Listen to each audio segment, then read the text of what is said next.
Vocês viram como que os neurônios espelhos funcionam perfeitamente aqui, não é?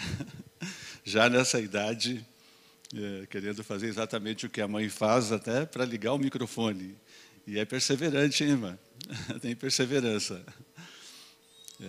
Eu pensei em conversarmos hoje aqui, estudarmos um pouquinho, um dos textos da Bíblia, que alguém já chamou esse texto, porque ele foi fonte de inspiração para os cristãos de todas as épocas, de todos os tempos. Alguém já chamou esse texto de moinho do cristianismo. Muitas pessoas, ao entrar em contato com esse texto, ao ouvirem, lerem, meditarem sobre esse texto, receberam uma espécie de vento de ânimo, motivação, não é? De renovação da expectativa, da motivação, renovação da fé na sua própria jornada espiritual. Lá em Hebreus, no capítulo 11, de Hebreus, é interessante dizer que o contexto desse texto, Paulo escreve, se é que Paulo é o autor do livro, não é? Porque tem toda essa discussão, mas o autor escreveu, nós sabemos muito bem que aos Hebreus é um livro escrito especificamente para os cristãos, judeus cristãos, não é? Que haviam se convertido ao cristianismo e que enfrentavam, esses cristãos novos enfrentavam, claro, a oposição do ritual, do sistema religioso judaico vigente. Havia uma dificuldade, uma resistência dos judeus em reconhecerem, que o seu sistema havia falido, havia sido decretado o fim dele pelo sacrifício de Cristo. Então havia um momento de muita tensão religiosa e espiritual entre os judeus e os cristãos judeus. E Paulo escreve esse texto exatamente com essa expectativa, melhor dizendo, com esse cenário, não é?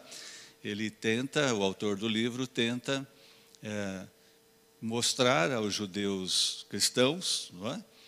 Porque os judeus estavam também abalados na sua fé, os cristãos estavam abalados. As promessas do Senhor demoravam para se cumprir, eles esperavam a volta do Senhor ainda para aquele século. Era a crença deles, voz corrente, uma crença corrente entre os discípulos, que o Senhor Jesus voltaria ainda naquele século.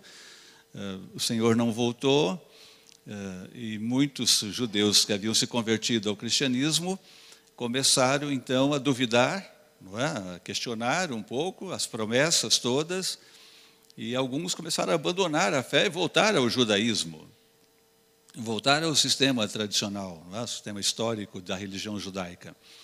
E neste contexto é que o capítulo 11 é escrito diretamente para essa comunidade de cristãos que haviam se convertido, judeus cristãos, e que estavam com a sua fé abalada.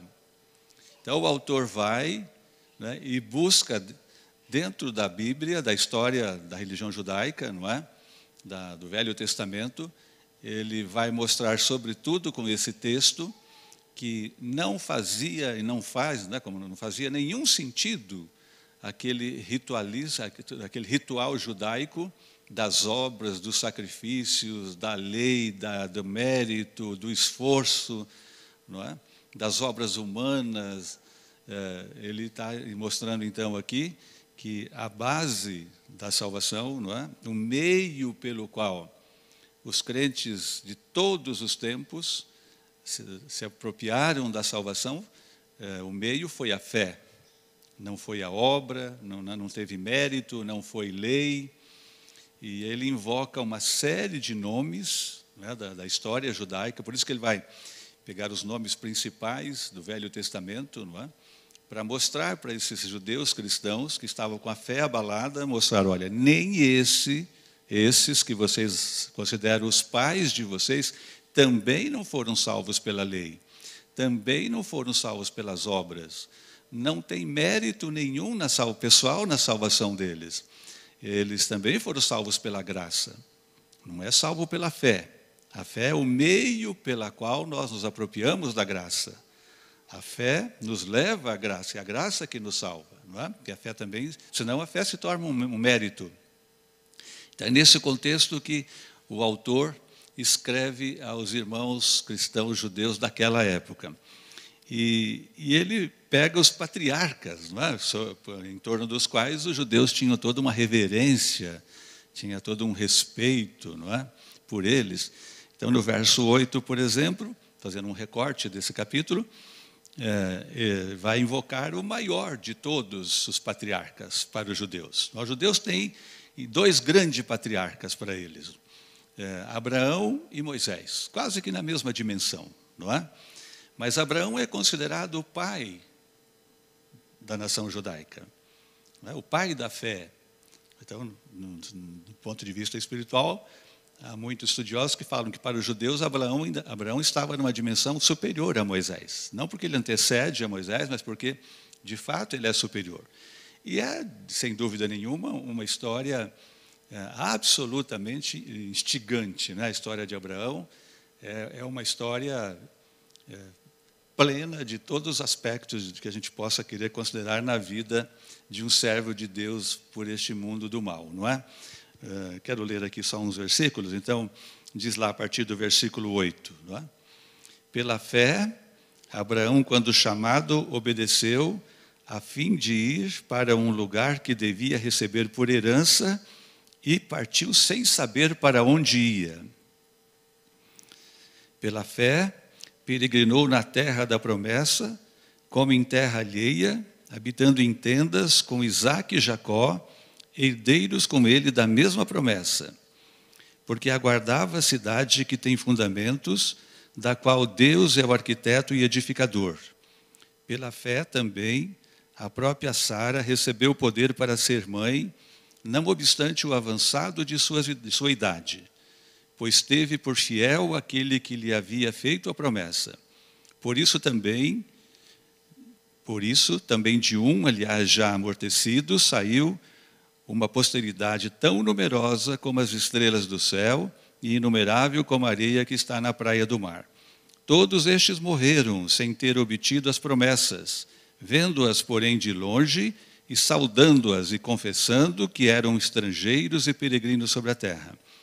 Porque os que falam deste modo manifestam estar procurando uma pátria e, se, na verdade, se lembrassem daquela de onde saíram, teriam oportunidade de voltar, mas agora aspiram a uma pátria superior, isto é, celestial. Por isso, Deus não se envergonha deles de ser chamado o seu Deus, porquanto lhes preparou uma cidade.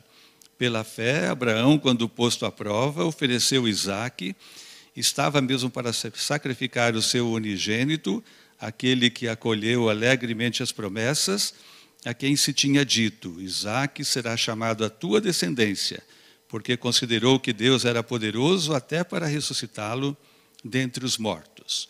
Claramente, quando o autor repete aqui, então, pela fé, pela fé, pela fé, ele está encorajando os cristãos daquela época, não é? De que deveriam continuar acreditando nas promessas e de que a salvação agora não estava mais naquele ritual de animais, de oferendas, de sacrifício, mas sim pela fé, pela fé. Quem quiser conhecer um pouco melhor, não é? Quem não se lembra os detalhes da história de Abraão, está lá em Gênesis. Vou voltar no livro de Gênesis, como é que é a saída dele da terra, não é? É uma história que a gente lê e fica impressionado, não é? Se quiserem, lá no capítulo 12 de Gênesis, lá conta, é longa a história, mas só uma pequena introdução. Capítulo 12 de Gênesis, diz que, ora, disse o Senhor a Abraão: sai da tua terra, da tua parentela e da casa do teu pai, e vai para a terra que te mostrarei.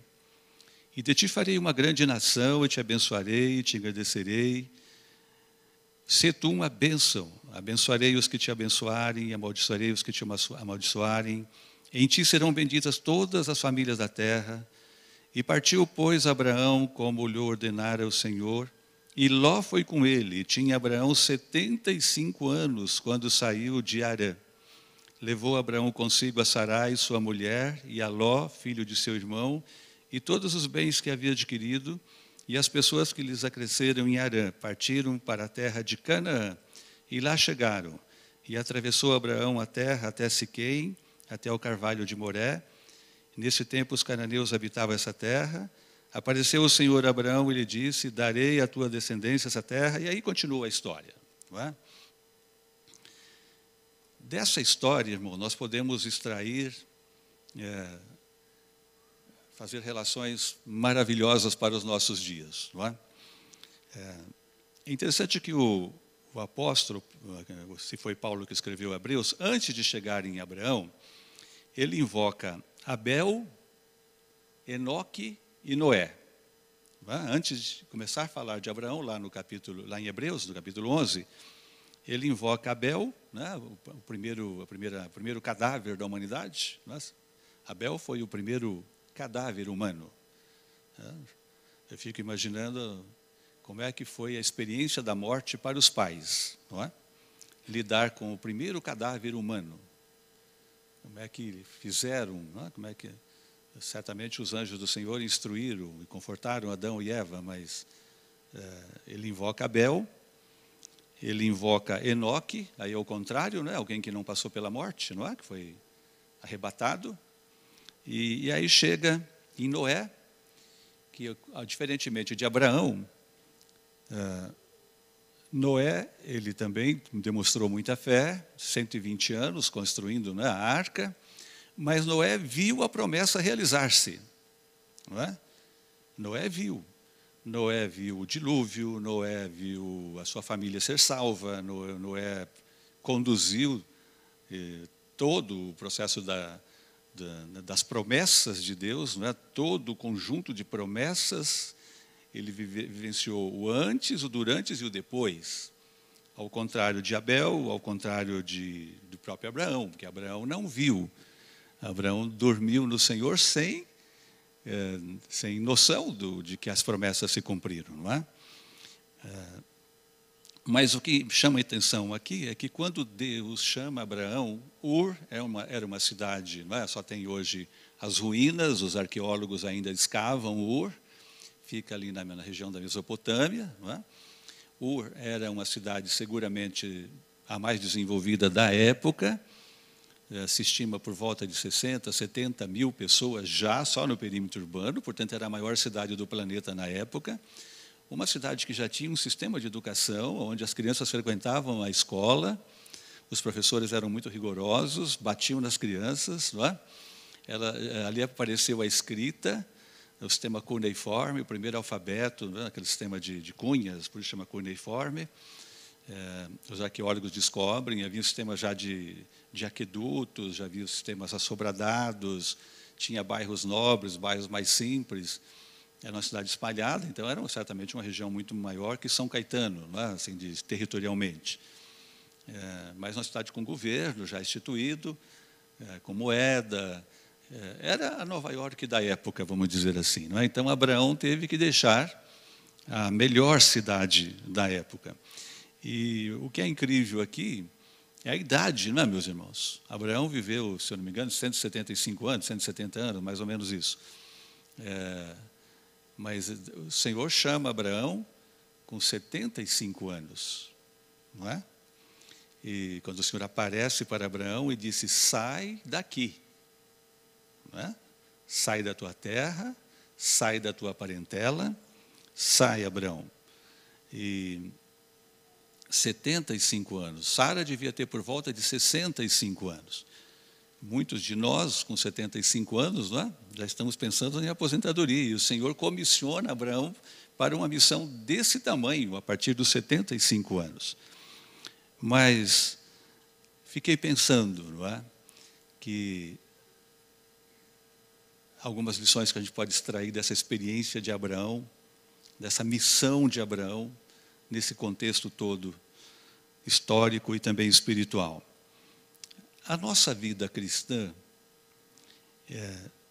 não tem como ser sustentada, mantida em nenhuma época da história, e muito menos em nossos dias, sem o alimento das promessas do Senhor, sem a influência das promessas do Senhor sobre a nossa mente, sobre a nossa vida diária. A vida do crente, a vida do cristão é uma vida regada a promessas. Não há como abolir as promessas da nossa experiência espiritual. É claro que as promessas têm dois desafios muito sérios. Tem o desafio de esperar, não é? E o desafio da demora. Porque o relógio do Senhor não trabalha no mesmo diapasão do nosso relógio. Primeiro, nós vivemos em um tempo, o nosso século, ele conspira contra a espera e contra a demora. Porque nós vivemos o imediatismo, a instantaneidade, o aqui e agora, o carpe diem e o já. Esperar em nossos dias é andar na contramão do ritmo da vida moderna. Uma das coisas que preocupa os educadores de hoje é que as crianças, essa nova geração, não sabe fazer nenhuma troca intertemporal. Não sabe renunciar de nenhuma vontade, desejo, no momento para usufruir no futuro. E isso é um desafio muito sério. Nós, inclusive brasileiros, temos um problema até de endividamento com isso. A família judaica, por exemplo, eu na minha infância tive muita influência de família judia. Toda criança judia tem um gasofilácio com 3 compartimentos, 3 repartições. Imagine uma criança judaica no dia de hoje, família ortodoxa, ela recebe R$30 de semanada. A criança judia vai colocar R$10 para uma poupança de longo prazo. R$10 ela é ensinada para doar para o Senhor. Sobram 10, ela pode gastar 5 hoje e 5 ela vai doar. Então, ela poupa para longo prazo, ela usufrui no imediato, ela doa ao Senhor e ela também coopera horizontalmente. Estes primeiros R$10 de longo prazo, a criança não pode geralmente gastar antes de 2 ou 3 anos, porque isso é um treino para a poupança, para a espera. Isso é uma disciplina de poupar. Os R$5 posso gastar agora. Nós, brasileiros, podemos até adotar alguma coisa, só que quando chega no 3º mês, não no 24º, no 24º ou no 30º, quando chega no 3º ou no 4º mês, às vezes o dinheiro é para comprar uma bicicleta. Mas o filho já compra a roda antes, né, com 3, 4 meses. Não, nós somos um dos países que menos poupa no mundo. Somos um país endividado, estamos aí os 60 milhões, mais que isso, de endividados, não é? Pendurados nos cartões de crédito, cheques e tal. Cheque, como é que chama? Cheque especial. Demorar, não é? Então, as promessas do Senhor, elas exigem essa resiliência com a demora e às vezes com o silêncio também de Deus. Porque este é um grande desafio para a fé do cristão. Não é? Às vezes o silêncio do Senhor. A demora é uma, mas e o silêncio? Não é? Às vezes, além de demorar, nós também não temos nenhuma explicação. O Senhor não explica nada. Esse é um dos grandes desafios das promessas. Mas não há como não ser guiados pelas promessas. A nossa vida, a nossa experiência cristã, sem elas, não sobrevive, não resiste. Nós temos que continuar alimentando a nossa fé nas promessas. Não há como. Não tem como tirar as promessas do cristianismo. Senão não faz sentido. Um erro que nós podemos cometer em relação às promessas é quando confiamos nelas e não no autor. Se nós olhamos para o autor das promessas, quem assinou a promissória, não há por que temer. Pode demorar. Pode não haver explicação pela demora, mas é infalível. Então, muitos cristãos, às vezes, têm tido experiências negativas com a espera e com as promessas do Senhor, porque olham só para a promessa. Nós devemos olhar para o autor. Nós, crentes, enfrentamos problemas no mundo, claro. O desafio é não nos abalarmos a ponto de desistir da nossa caminhada, do nosso chamado como Abraão foi, como Abraão teve o seu. Agora, outra coisa interessante nesse diálogo do Senhor com Abraão é que ele claramente diz de saída: sai, Abraão, sai da tua terra, sai da tua parentela e sai da casa dos seus pais. Olha, irmãos, o Evangelho geralmente tem um rumo de saída do nosso estágio atual, não é? Quer dizer, num primeiro momento, quando aceitamos o Evangelho, nós temos que sair de muitas coisas da nossa vida, do nosso entorno, da nossa história, da nossa terra, da parentela, né? Sair da casa dos pais é sair das tradições, sair dos costumes, sair das crenças. Mas há um jeito que devemos também cuidar de sair. Não é sair, não é de qualquer jeito. Devemos sair sempre de forma amorosa, devemos sair sempre de forma a dar um bom testemunho de que o Evangelho está nos fazendo melhor. Conheço pessoas que às vezes brigam, que às vezes causam dissensão, que causam traumas e dores na família porque abraçou o Evangelho. Não é? Claro, tem que prevalecer o chamado, mas percebe aqui que Abraão, ele saiu e aparentemente, não houve grandes problemas. Os relatos não mostram que ele levou até alguém junto. Não sei se ele devia ter levado, porque mais tarde o sobrinho deu problema, não é? O Ló depois deu problema para ele lá na frente, mas ele levou, ele saiu em 4, saiu ele, a mulher, Sara, levou um sobrinho e levou o seu pai, que naturalmente tinha mais de 100 anos, não é? Se Abraão tinha 75, tinha mais de 100 anos. Mas nós temos que sair. Não há como aderir, quem tem experiência, quem tem o chamado do Senhor para o caminho do Evangelho, quem tem sua vida tocada pelo chamamento do Evangelho, não há como ficar onde está. E continuamos saindo sempre, indo para frente, caminhando, andando, progredindo, aprendendo, melhorando. Esse é o chamado do Evangelho. Então, não há como conciliar as tradições, os costumes, as crenças, não é? De onde nós estávamos quando aceitamos o Evangelho. Abraão teve que sair. E olha, irmãos, é impressionante. Ele não teve detalhes nenhum, nem de para onde ia. Vocês imaginam Abraão visitando e se despedindo dos parentes? Fiquei imaginando isso.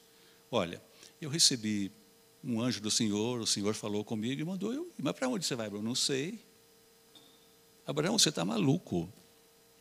Você enlouqueceu. Você está deixando o centro do mundo, está deixando a Nova York do planeta. E você vai para onde? Não sei. E olha, naquela época, não era tudo organizado como hoje, não é? Hoje, com passaporte na mão, com seus documentos, você passa na alfândega, passa por ali. Como era na época? Salteadores, criminosos, bandidos, não havia uma humanidade organizada como hoje, com os direitos, com as leis, os direitos civis, os direitos nacionais, internacionais. Sai, Abraão, e vai. Onde ficava? O Senhor não disse para ele nem aonde ficava. Sai, vai para uma terra que eu te mostrarei no futuro. Eu te mostrarei. A verdade, irmãos, nós temos que crer que a visão divina não tem nada a ver com a lógica humana. Por isso que a fé tem alguma lógica no sentido de que é o Senhor que é o Senhor, Ele conhece o amanhã pelo hoje, Ele conhece o futuro pelo agora. Essa é a única lógica da fé, mas saiu disso? Não. Nós não podemos querer enquadrar a fé dentro da lógica humana, porque a visão de Deus não acompanha e não obedece à lógica humana. Abraão e Sara eram idosos e sem filhos. Aqui diz que eles não tinham filhos. Ela era estéril. Não é? além de idosos, certamente não eram as pessoas mais indicadas para uma missão tão grandiosa, porque a história diz que o Senhor o chamou, não é? Do qual deles viria um herdeiro que se tornariam a bênção para todas as nações. Sabemos que deles viria o Senhor Jesus. Não eram velhos, idosos, estéreis, e saia, porque eu te farei de ti uma grande nação. Não é? Além de não ter nenhuma lógica, olha, vai para um lugar que eu ainda não vou te falar onde é, a missão que eu estou te dando é alguma coisa, dentro da lógica humana, mais insensata e pouco plausível, não é? Implausível. Mas o Senhor pode, não é? O Senhor pode. Essa é a força das promessas. Quando o Senhor promete, Ele pode. Ele pode tudo, Ele pode fazer o que Ele quiser. Às vezes Deus usa as coisas imprestáveis e improváveis deste mundo para fazer as coisas úteis, usa as inúteis para fazer as úteis, usa as improváveis para fazer as prováveis. Uma coisa impressionante nessa história de Abraão, o apóstolo Paulo, inclusive, escreve em Romanos 4 que ele creu contra as evidências. Ele creu contra todas as evidências, né, contrárias. A fé cristã é assim mesmo, ela continua crendo contra as evidências humanas, pelo menos. Abraão tinha quase 100 anos quando Isaac é concebido, não é? Sara, um ventre estéril. Paulo escreve que todos morreram sem terem visto o cumprimento da promessa. Nesse capítulo aqui, se é Paulo que escreveu, todos morreram sem terem visto a promessa. Então, Noé viu, não é? Salvou sua família. Abraão, com 175 anos, o Senhor prometeu para ele uma multidão inumerável como a areia, como a estrela e areia do mar. Aliás, em Ur, havia muitos astrólogos e até pesquisadores que falam que Abraão, que o nome Abraão significa pai elevado, pai alto, que ele também entendia muito de astrologia, de astronomia, na época, mas por isso que o Senhor falou, olha para cima, Abraão, não é? Conta. Ele falou, não dá, Senhor, assim será a tua descendência. Olha para baixo, na areia do mar, conta. Não dá, Senhor, será assim a tua posteridade. Mas Abraão morreu com 175 anos, e qual era a multidão dele? 2 netos, Esaú e Jacó. Era o que ele tinha. O pai já havia morrido, não é? Sara também. 2 netos. Abraão morreu, a minha multidão que o Senhor me prometeu eram 2 netos. Ainda 2 netos complicados, já saíram brigando desde o ventre da mãe, não é? Desde o ventre da mãe já brigavam. Um saiu grudado no calcanhar do outro, não foi? E Jacó nasceu 15 anos antes da morte de Abraão. Então, quando Abraão morreu, Jacó tinha 15 anos. E cadê a multidão? Né? Como? Cadê as estrelas? Né? Tanto quanto as estrelas. É interessante que no verso 13, o autor do livro diz assim, aí em Hebreus, vendo as promessas de longe. Não é essa, meus irmãos, não é esse o nosso desafio? De ver nossas promessas de longe. Não é? E interessante que ele fala assim, não apenas vendo, mas saudando as promessas. Saudando. Como é que eu saldo uma promessa? Então eu levantaria de manhã, abriria a minha janela, bom dia, promessa. Seria alguma coisa assim? Olá, promessa. Seria alguma coisa assim. Quer dizer, eu trazia aquilo com tanto fervor, tanta ênfase na minha mente, que aquilo me alimentava. Por isso que esse capítulo é chamado o moinho da fé. O moinho dos cristãos de todos os tempos, não é? E não só antevendo, mas saudando. É a persistência, é a perseverança. Os gregos ilustraram isso de uma forma magnífica, não é? Os gregos, os irmãos conhecem a história de Penélope, né? Penélope é a mulher de Ulisses que morre na guerra, eles aparecem na guerra de Troia, e como Penélope era uma mulher muito linda, os pretendentes se enfileiraram na porta do palácio para esposá-la, e ela falou, ok. eu vou esposar, mas eu preciso tecer uma túnica, um sudário, melhor dizendo. Então, eu vou aqui tecer, não é, um sudário. Quando eu terminar o sudário, se o meu marido não voltar, eu esposo o primeiro da filha. E se formou uma filha no palácio, e ela começou a tecer o sudário. Só que ela cerzia durante o dia e descerzia durante a noite, de forma que ela nunca acabou o sudário, e aí, em um determinado tempo, depois de muito tempo, apareceu Ulisses. Não é? A experiência cristã não é mais do que cerzir e descerzir os dissabores, as frustrações, não é? E esperar, e confiar até o fim, não é, meus irmãos? Confiar até o fim. Eu fico imaginando aquela cena do sacrifício de Isaac. Aquilo é uma coisa absolutamente inacreditável. Os irmãos se lembram mais ou menos como é? O Senhor chega e pede um filho para Abraão. Para começar, só quem fazia isso era o paganismo. Os pagãos tinham esse costume de oferecer seus filhos aos deuses. Abraão já teve que sair de lá de Ur, porque era uma terra de absoluto paganismo. Esses costumes eram muito comuns. Agora chega o Senhor e fala, não, você me dá seu filho, e você mesmo vai matá-lo. E não foi assim, não é? Mata agora. Não, olha, você vai subir a um monte. Quantos dias levou a caminhada do monte? 3. Né? Que ficaram. Como é que se sobe um monte, Ingrid? Fazendo volta. Pegou os seus servos, né? Abraão tinha alguns servos, rachou lenha e foram subindo. Eu imagino que sem revelar para ninguém. Certamente, quando o Senhor apareceu e falou isso, eu não acredito que ele falou com Sara. Porque se ele fala com Sara, fala, o Senhor quer o Isaac, quer o sacrifício do Isaac, qual seria a reação de Sara? Como que esse homem sozinho administrou isso, e o menino que tinha 14, 15 anos acompanhando o pai? Vamos oferecer um sacrifício para o Senhor lá no cume do monte, filho, vamos. E eles tiveram que posar no caminho, né? Levar uma tendazinha, davam 2 ou 3 voltas na montanha, que é um monte muito Moriá, né? Um monte muito largo. Descansavam, uma tenda, provisão de alimentos, águas. Cada passo que Abraão dava em direção ao sacrifício, o que representava no coração dele esse passo? Não é? O apóstolo mesmo diz que ele tinha certeza que Deus iria ressuscitar Isaac. Ele foi firme porque sabia.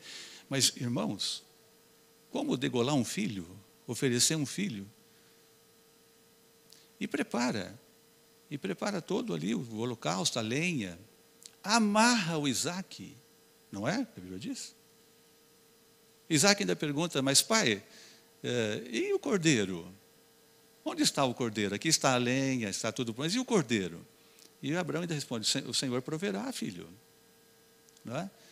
É impressionante, por isso que ele é considerado o pai de todos os crentes. Não é? Será que nós teríamos alguma prova maior? Tanto é que o Senhor aparece para ele logo em seguida, né? O anjo brada e fala, não, basta, agora eu já sei que me amas. Na verdade, o Senhor não queria o sacrifício de Isaac, não é? Ele queria o amor de Abraão, não é? Que é o que ele quer de nós também. O Senhor não quer nenhum sacrifício, ele quer o nosso amor. Mas Abraão vai até o fim, peregrinou até chegar na terra. E quando ele chega na terra, nós lemos, não é? A terra está pronta? Está ocupada. Primeiro, o percurso que ele fez, em linha reta, cerca de 700 quilômetros, em linha reta. Só que como é que você anda naquela região, não é? Serpeando por vales e rodeando montanhas. Ele andou cerca de quase 1.300 quilômetros, armando tendas com camelos. Pensou que ia fazer uma viagem dessa com camelos, num clima extremamente hostil, ou inverno, ou calor, tudo severo. A logística de andar com isso, que ainda levou alguns bens, não é? Não tinha nenhuma carreta moderna, não é? Como é que era? Como é que ele levou? Como é que ele transportou? Como é que era morar em tendas, num momento em que não se respeitava a propriedade? Não se respeitava nem as filhas e as mulheres. Às vezes os homens mais fortes raptavam as filhas, as mulheres. Lembra quando Abraão passou pelo Egito? Ele teve que mentir que porque Sara era extremamente bonita, ele teve que mentir que não era a mulher dele, que era irmã, né? Com medo de que Faraó o matasse para ficar com a mulher. E assim, bom, Abraão vai. Todas as terras que o Senhor tinha prometido para ele, né? Porque ele faz um estágio primeiro em Harã, né? E depois chega em Canaã. Mas todas as terras ocupadas, tinha 7 povos na terra. 7, todas ocupadas. Até para enterrar Sara morre ali naquela região. Ele arma a tenda fora das terras, olhava para as terras, todas ocupadas. Ele não tinha força, por ele mesmo, de invadir, tomar, desalojar. Não sabia os planos do Senhor. Pensa que o Senhor também falava, é só ler lá a história. O Senhor não falava com Abraão todo dia, não. De vez em quando o Senhor aparecia e falava, vai, Abraão, continua. Vai. Dá a entender que a coisa aqui era 30 dias, às vezes mais, às vezes menos. O Senhor aparecia, o anjo aparecia e dava uma injeçãozinha de ânimo. Ah, meus irmãos, olha, se fosse eu, teria abandonado o barco. Eu tenho certeza. A gente se conhece, né? Até para enterrar a Sara, ele tem que comprar um pedacinho de terra. Vou te fazer uma grande nação, vou te fazer... Agora, para enterrar a Sara, ele tem que ir lá e comprar um pedacinho de terra. Está lá escrito. E quando a Sara morreu, Isaac então tinha aí por volta de 15 anos. Antes, né? Quando Abraão morreu, que Isaac tinha. Como? Como continuar acreditando? Quantas vezes Abraão armou e desarmou essas tendas pelo caminho? Não é? Armar tenda, mas aqui o apóstolo escreve assim, que ele continuava com os olhos firmes na cidade cujo arquiteto e construtor é o Senhor. Olha a força das promessas. Já pensou o que é armar e desarmar, armar? Quem entende bem de tenda, não é? E como era? Não eram as tendas, como hoje tem tendas muito inteligentes, práticas, modernas, que devia ser madeiras rústicas, como é que eram essas lonas? No verso 10, então o Hebreus diz assim, Abraão olhava para a cidade que tinha firme fundamento. Não é? Ele via a cidade que tinha firme fundamento. Ele não estava vendo a sua tenda. Nós crentes, não é? Moramos em tendas neste mundo. A nossa experiência aqui é de tenda em tenda, arma e desarma a tenda. Mas também sabemos que um dia chegaremos na morada dos justos, cujo construtor e arquiteto é o Senhor nosso Deus. Por isso Abraão é o pai da fé, porque esperando contra toda a esperança, não duvidou e não caiu em incredulidade. O apóstolo escreve isso em Romanos. Ele não caiu em incredulidade, mas guiou toda a sua experiência pessoal com o Senhor só com base nas promessas. Abraão é pai de toda a multidão de crentes de todos os tempos, não só dos judeus. Eu não tenho dúvida, quando no dia da volta do Senhor, quando a ressurreição de Abraão ocorrer, o Senhor vai pegar Abraão, levar em algum lugar alto, elevado da terra, os bilhões de salvos de todas as épocas. O Senhor vai dar essa visão para ele. Quando o Senhor falou, conta as estrelas, ele falou, não consigo. Conta a areia, não consigo. O Senhor vai fazer essa mesma coisa com ele. Abraão, conta. Senhor, não consigo contar. Já viveram na humanidade cerca de 65 a 65 bilhões de pessoas em todas as épocas da humanidade. Quantos bilhões estão salvos? Eu não sei. Mas são bilhões e bilhões. Ele também não vai conseguir contar. Ele morreu tendo só 2 netos. Não é? Mas ele vai ver a multidão, mais do que as estrelas do céu, não é? No modo de dizer, e mais do que a areia do mar, que ele se tornou pai. Abraão creu até na ressurreição, sem ter experiência antes. Não tinha experiência de ressurreição antes. Abel não foi ressuscitado. Como é que ele creu? Não é? Ele creu. Então, ele creu contra a evidência ou contra as evidências. Se Deus pode chamar de um ventre estéril de Sara Isaque, por que não podia ressuscitá-lo, não é? O Senhor, do nada, do inexistente, Ele faz o existente. Ele interfere e controla todas as circunstâncias. Paulo sugere, meus irmãos, que sem este nível de fé, a vida cristã fica mais difícil. E com este nível de fé, não é? Ou uma fé semelhante a essa, nós continuaremos a nossa trajetória armando as tendas até chegar no destino final. Olha aqui, nós podemos tirar Buda do budismo, ele continua uma filosofia, com algum impacto moral na vida de alguém, mas nós não podemos tirar as promessas do cristianismo. Não tem como. Porque o Senhor é o penhor das promessas.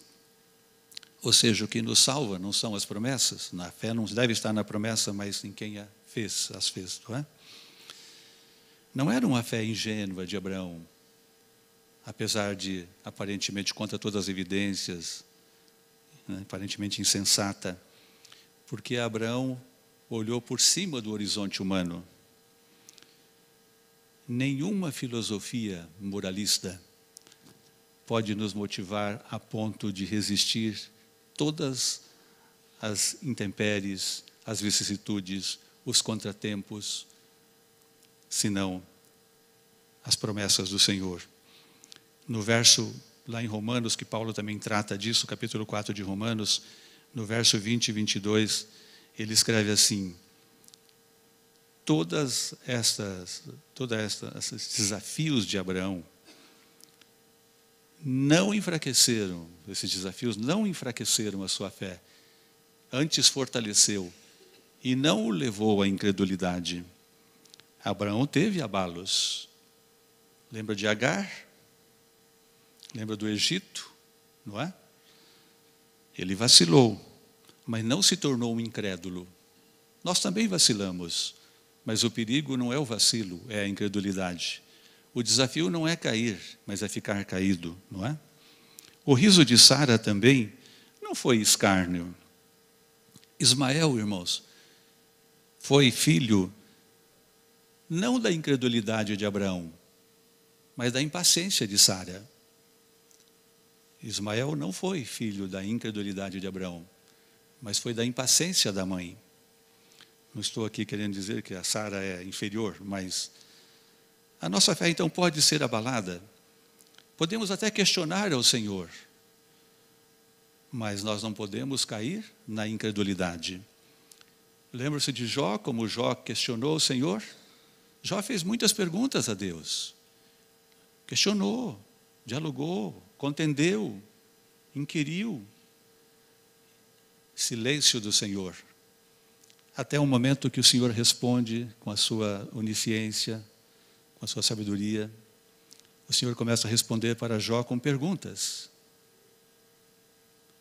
Jó, aonde você estava quando eu lancei os fundamentos do universo? Aí Jó vai colocando-se no seu lugar. Abraão se fortalecia a despeito de todas as razões que tinha para esmorecer. Quando os nossos olhos se põem no homem velho ou no ventre estéril, a nossa fé pode se quebrar. Mas quando colocamos os olhos no autor das promessas, armamos a tenda de novo e mais à frente. Não cogitamos voltar para Ur, nem ficar à margem do caminho. Mesmo sabendo que o Senhor não conta o tempo igual. O relógio do Senhor não gira no mesmo compasso do nosso tempo. Abraão não sabia para onde. Nós também não sabemos às vezes, hoje temos mais clareza. Sobretudo não sabemos quando, mas estava convicto, e assim devemos também estar, que o Senhor era fiel e poderoso para cumprir o que prometera. Ele não confiava em si mesmo, mas no Senhor. O verso 22 de Romanos diz que a fé de Abraão lhe foi imputada por justiça. o que é muito mais do que ter um filho na velhice, muito mais do que se transformar numa nação, foi ter tudo isso imputado por justiça, que é a salvação assegurada no Senhor. No verso 23 de Romanos, Paulo diz que esse escrito não era apenas para os judeus, mas para nós, para todos os crentes de todas as épocas. A nós também será imputada a justiça da nossa fé. Andamos firmados nas promessas. Não existe sorte para o crente, não existe azar, não existe determinismo. Para nós só existe providência. O Senhor trabalha a favor dos que esperam. E quando Ele demora, é porque está fazendo algo melhor ainda para o nosso futuro. Esperar na vida do crente é uma bênção. Aprender a esperar. A espera ajuda nesta vida. Já crianças, por exemplo, que são treinadas a esperar na infância, se tornam adultos mais resilientes, mais perseverantes. O crente também, quando ele não abdica, não escorrega para a incredulidade, a espera fortalece. Os irmãos conhecem o tal paradoxo da onipotência? Aquele famoso estudo da teologia que diz: Deus poderia criar algo maior do que Ele pode carregar? Uma pedra maior do que Ele pode carregar? Sim e não. Porque Ele é onisciente. Então, pela unidade do seu caráter, das suas características, dos seus atributos, Ele pode pela onipotência, mas Ele não vai fazer pela onisciência. O que eu quero dizer?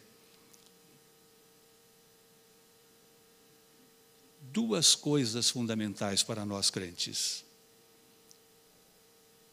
O Senhor não pode falhar em relação a si mesmo. E isso é garantia de que nenhuma das suas promessas também podem falhar. 25 anos Abraão esperou. A razão dizia não. A fé dizia sim. A razão humana não quer esperar, muito menos nos nossos dias. Mas a fé no Senhor manda esperar. 25 anos. Temos nós, irmãos, resiliência espiritual para esperar 25 anos, um desafio, e às vezes fechar nossos olhos nesse mundo sem ver a promessa se cumprir. Um outro Abraão famoso na história, o Lincoln, disse assim: eu não me preocupo aonde eu esteja, de que lado eu esteja. Eu quero estar do lado do Senhor, porque eu sempre estarei do lado certo se aí estiver. Enfim, a fé de Abraão ensina-nos, irmãos, que a questão não é a fé, mas o autor das promessas. Fé não é um salto no escuro, porque quem prometeu não pode falhar em relação a si mesmo. Nós não estamos imunes às vicissitudes e contrariedades dessa vida, mas o nosso desafio é evitar a incredulidade. O Senhor não desejava o sacrifício de Isaque, mas desejava a convicção de Abraão, o amor de Abraão, e é o que Ele espera de nós também hoje. E finalmente nós chegaremos à terra prometida, levado pelas asas da graça do Senhor. Ainda armaremos algumas tendas aqui neste mundo, e desarmaremos e armaremos de novo. Não serão nossos o palco da fama deste mundo, a bola de ouro, talvez as marcas da calçada de Hollywood, mas nós chegaremos na morada da justiça, nós chegaremos no mar de vidro, nas ruas de ouro, nós faremos parte da multidão de salvo de todos os tempos, e só aí se cumprirá em nossa vida aquela promessa maravilhosa do apóstolo Paulo, escrita pelo apóstolo Paulo: as leves e momentâneas tribulações desta vida são nada diante do peso eterno de glória que nos aguarda. Que o Senhor nos ajude a permanecermos com os olhos postos no autor das promessas, inspirando-nos também nestes grandes heróis do passado. O Senhor nos ajude. Amém.